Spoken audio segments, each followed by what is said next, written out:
Good evening, everyone. Welcome back to another evening of a new quality bedtime stories with J.M. Benjamin. www.anewqualitypublishing.com. Come check us out at a new quality bookstore, 125 Church Street, Plainfield, New Jersey, 07060. Area code 908 222 1604. So, last night we left off at chapter 40.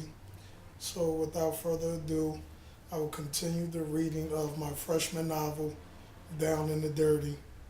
As you can see, we're winding down to the ending, so we only have a few more chapters left. So, let's find out what's happening. As you can see, we only have a few chapters left. So, let's see what happens as Down in the Dirty winds down. You guys ready? Okay, let's go. Stell's face was buried between Pam's and her thighs when the phone rang. Are you stopped? Pam asked, enjoying the moment. Hold up, my phone rang. Let it ring, she said, trying to push Styles' head back down between her legs. It had been a while since a man had gone down on her and knew what he was really doing. So Pam wanted to take full advantage of Styles' tongue lashing while she still had the chance. The last two guys that she was with had left her unsatisfied. The dread didn't eat women out, and Don tried, but he didn't know what he was doing, thought Pam. Nah, I gotta get that. It might be my brother. When Pam heard that, she immediately got back on point. She remembered Stacks telling his brother that he called him when he got to New York. It had only been about 6 hours since they had left, and they couldn't have possibly made it there yet, thought Pam. Something might have happened to Don, she thought, on the way up. Okay, but don't take so long. She really wanted him to finish what he had started. Styles jumped up and ran to the kitchen to answer his cell phone after the fourth ring. Yeah, hello? Yo, what up, son? What's good, bro? What took you so long to answer the phone? Nah, I was using the bathroom. Oh, yo, everything all right? Stacks asked. Yeah, everything's good. Why, what's up? Nah, I'm just checking, that's all. Yo, y'all in New York already? Nah, we in Maryland. Just want to make sure you handled your business and dropped Shorty off somewhere. Oh, yeah, no doubt. Styles lied. Ah, that's cool. Yo, somebody want to say what up to you, though. Yo, what's the deal, playboy? Don greeted Styles. Oh, shit, what's good, my nigga? How you? You know, I'm alive, Don replied. I feel you, but yo, don't even wet that, B. That dude, time running out, feel me? Styles said. I know that. You ain't gotta tell me. Yo, I'll holler at you later, though. We about to get something to eat, alright? Yeah, take care, kid. I'll see you when I get up top. No question. Here goes Stacks. Stacks came on the line. Yo, bro, just watch yourself down there. Don't even go out until we get back, alright? Yeah, alright, bro. I hear you.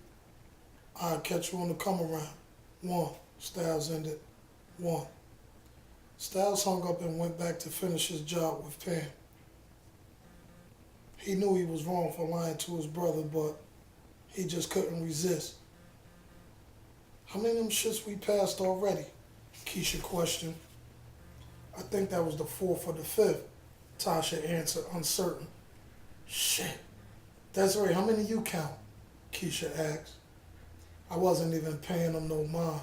I thought you had to count. I did, but I lost track. Fuck it. I'm gonna turn around and start all over from the car wash. Chapter 41.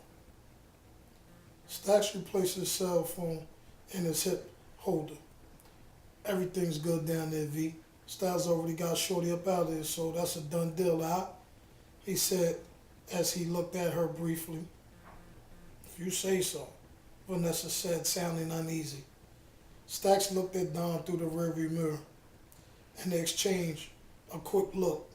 Vanessa's reply left tension in the air, but no one bothered to further address the issue.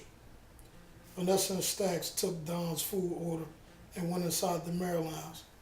They returned shortly thereafter, filled up the gas, and hit the road again.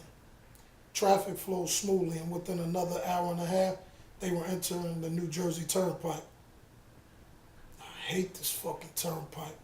Shit long as hell, Stacks complained. We'll be home in a minute, Vanessa assured him. Yeah, I know. I hate driving though through this motherfucker with this burner. Cause they be bugging in Jersey. They'll pull you over for DWB out this piece, Stacks said. DWB? What's that? Vanessa asked. Driving while black. Vanessa laughed. Shut up, boy. No, I ain't playing for real. You ain't never lying, kid. Don spoke as he woke again. Jersey don't be playing no games, especially if you black or Hispanic. Well, like I said, we don't miss in New York, so we alright, Vanessa said. Shit, we ain't alright until we get to our destination, Stack stated as he searched the highway for the troopers that normally hid in the cut. Chapter 42.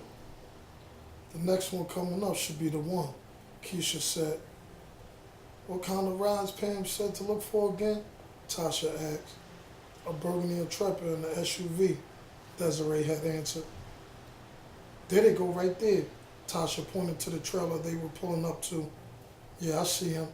Keisha killed the lights on the car as she turned on the path that led to the trailer. When she got within 15 feet of the house, she turned off the engine. All right, it's showtime. Y'all ready? Desiree and Tasha both nodded. All right, let's get this money then, Keisha said. One by one, they exited the car and headed towards the trailer. They knew the front door would be unlocked. Whenever they did a home invasion, it was mandatory for whoever was dealing with the victim to leave the doors open. Keisha led the way. When she grabbed the knob, it opened with ease. Shh, she warned her partners.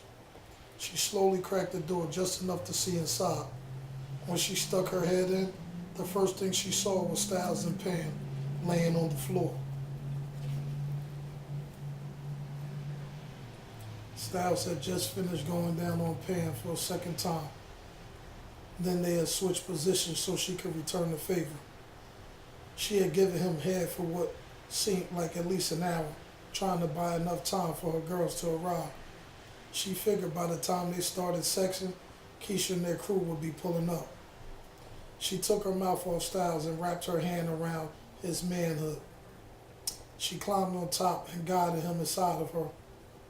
He grabbed her by the hips to meet her thrust for thrust. Pam removed his hands from her hips and placed them on her breast as she slowly grinded her hips into him. She had been doing everything in her power to keep Styles occupied. She even allowed him to sex her raw, though the last thing she wanted was to catch some form of HIV or STD or make a baby with some random dude. But Pam was so caught up in the heat of the moment and also needed to kill time. She knew Styles was open off the sex from his expressions. As she rolled him, she realized his gun was within arm's reach, so she lay atop of him and began licking his ear and kissing him on the neck. She continued to ride Styles vigorously and fondle his ear and neck with her tongue. She tried to reach for his gun but was unsuccessful.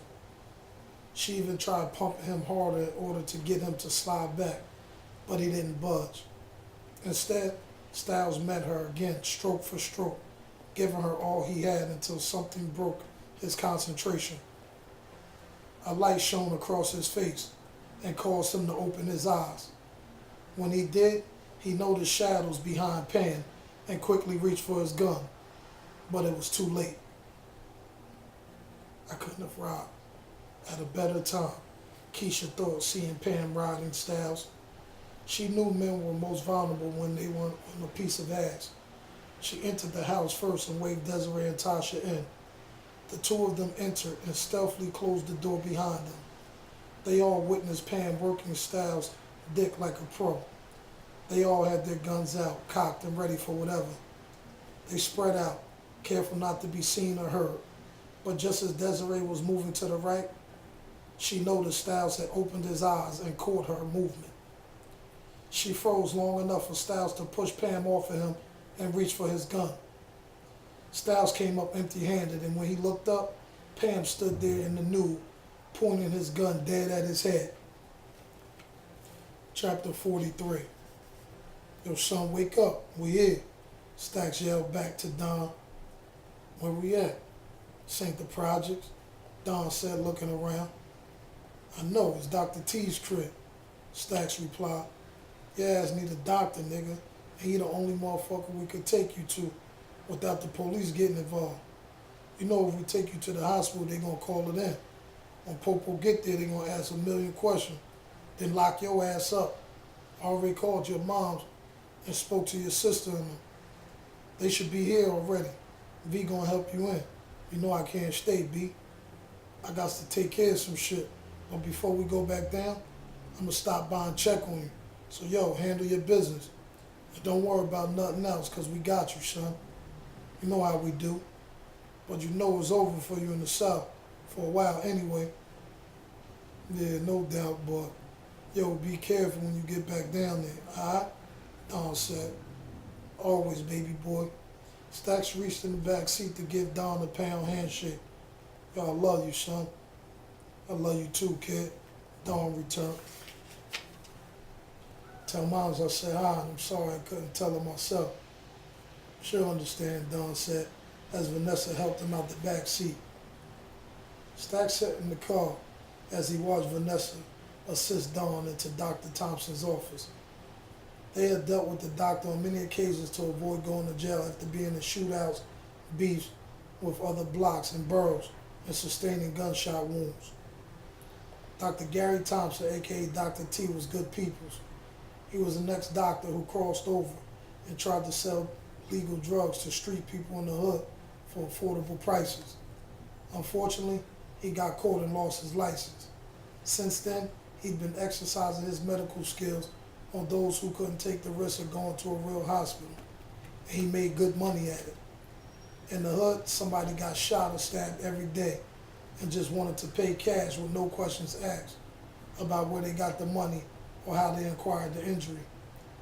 Even though what Dr. Thompson did was illegal in the court of law, he was considered one of the good guys in the hood. Stacks was really bothered by the incident that occurred down in the dirty, but he was grateful Don only lost blood and not his life. Just the thought of how those dudes tried to get at his man infuriated Stacks. The only thing on his mind now was revenge. A few hours later, Vanessa returned and broke his train of thought.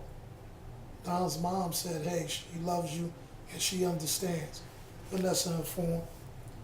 I knew she would, Stacks replied. Yo, how about we shoot uptown right now and go cop this shit so we ain't gotta be rushing later. Then we can go get something to eat, get a room and cool out. I'm tired in the motherfucker. And I ain't really trying to be up here too long, but we got to go see Don later at his crib. And from there we could be out. I'm with whatever you with, Vanessa said. Alright, cool. So we'll do that then. I'll drop this paper off and take you to drop yours. Then we'll go cop a room so I can situate the shit. Plus I want to take a quick shower to wake me up. Yeah, that'll work, Vanessa agreed. Alright, that's what we gonna do then. Stacks pulled off and they headed in the direction uptown. Well, as the book gets closer to the ending, the shorter the readings become. But I can assure you that before the ball drops, Down in the Dirty will be to a closing, and then we will discuss the up and coming read. So until then, stay tuned, and once again, support A New Quality Publishing, A New Quality Bookstore, as well as all other African American bookstores and wherever books are sold. Thank you and good night.